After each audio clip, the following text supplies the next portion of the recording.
Within the last few years, esports has had an uprising in popularity both at the high school and college level.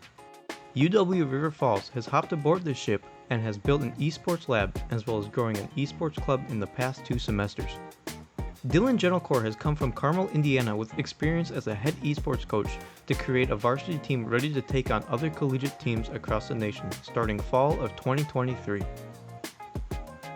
This documentary will take a closer look at how Dylan got into coaching esports, the future of esports at UWRF, as well as advice for those looking to compete at the varsity level. My name is Dylan Gentilcore. I'm the head esports coach here at UWRF. In addition to being responsible for the success of the varsity program within athletics, I'm also the faculty advisor for the Student Esports Club, and I collaborate with Campus Rec on a lot of their initiatives for general pop esports activities. I would say it goes far beyond what a typical coach position looks like in a really fulfilling sense. You're essentially like a campus ambassador for the program rather than just focused on the typical nuts and bolts of like, let me recruit, let me put together this roster, manage it, focus on drilling and like player improvement and strategy and stuff, right? That is just one small component of my job, like so many other coaches, that really we thrive in all the other elements as well, fostering student leadership, creating events, creating branding, running broadcast, production, social media for our programs, right?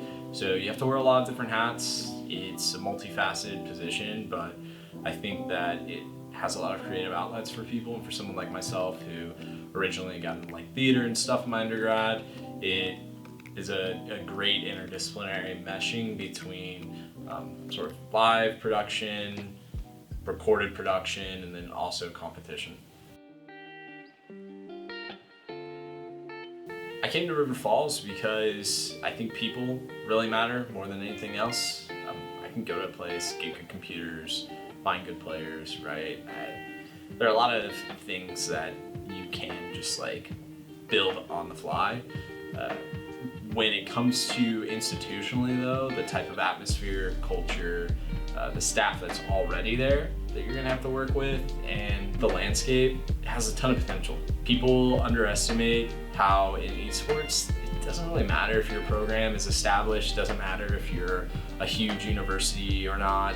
It really is just about, okay, once again, are you able to attract players to a location where it feels like they're going to be supported, cared for, given opportunities to develop and improve and go out and compete and prove their mettle.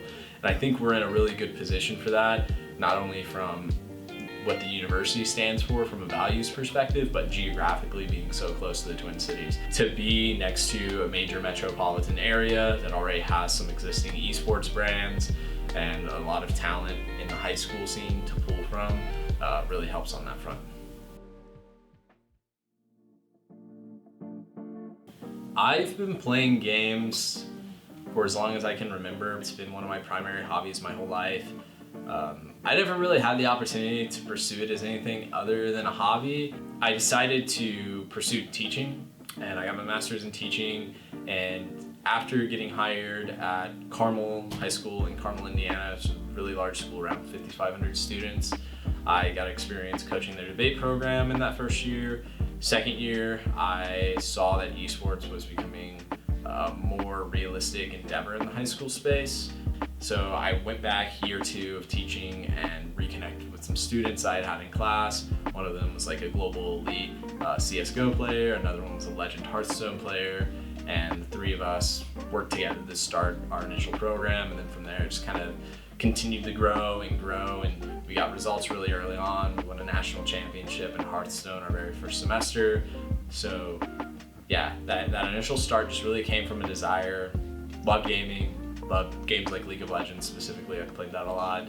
Never personally had the time or opportunities. You know, I think that's one thing people really look past, is the reason this works so well in a school setting, same reason like any other sport does. And it's not just like because people want to go pro, but if you couldn't do this through school, it becomes such a detraction on the rest of your life, in the same way that, like, you know, to play basketball at a really high level, you'd have to spend so much of your free time, or like create free time that's not built into your day or schedule to get good at basketball, right? But if we can bring it into the fold at a scholastic level, it becomes much more feasible, and the students get more resources to pursue this. And, you know, regardless of whether or not they go pro, they still gained a valuable experience, and hopefully met some awesome friends and had some great experiences and memories.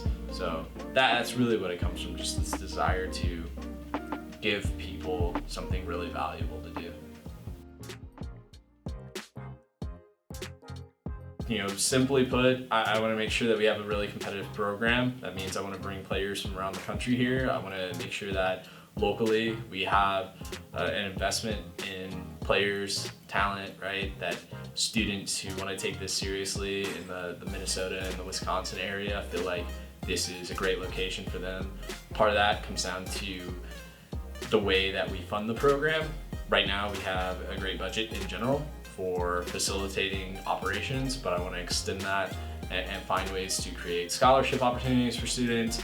I want to create opportunities for student workers to take part in behind the scenes production toward the program, so I think that's a really incredible value to what we provide. And right now I can really only promise experience to students interested in that aspect of it, but I would love it if I could give them something a bit more tangible as well. I'd love to continue working with the club to grow them, to grow their endeavors, to help them do bigger and better events, to continue to have people who want to play in club esports competitions but don't necessarily have the time or the talent to go into varsity play. And then just in general, like, grow curriculum on campus, work with professors and staff toward that front. I'd love it to have more academic tie-in. I don't think something as straightforward as an esports major or minor is necessarily a good investment. I just don't think those programs are very good at most places. But I do think there are definite curricular opportunities in, you know, like stage and screen arts and marketing that could heavily lean into the resources that we have here for esports. For one, we have to move away from the whole like is or are esports sports. No, personally, I don't think so. Does it have enough similarities with it though that it needs to be treated very similarly? Yes, when we bring it to a place like a high school or a college campus, specifically a college campus with how they're set up infrastructurally, I think living within athletics makes the most sense if you're trying to be competitive, because I need to recruit, I need to create schedules, I need to travel with the team, I need to do a lot of roster management and keep up with players and monitor their classwork and everything to make sure that they're excelling in their academics still. Those priorities are in line exactly with what the rest of our coaches are doing, so I can operate in a really efficient manner within an athletics department. Definitely my biggest advice would be to play a lot, but to really play thoughtfully, play mindfully. Don't just go on autopilot. That might make the game less enjoyable to you, and if it does, if you're not driven to compete like that and to be critical and to motivate yourself and improve yourself, then don't get involved in varsity esports, right? Get involved in club esports, get involved in the casual side of things, and making friends or making content, right?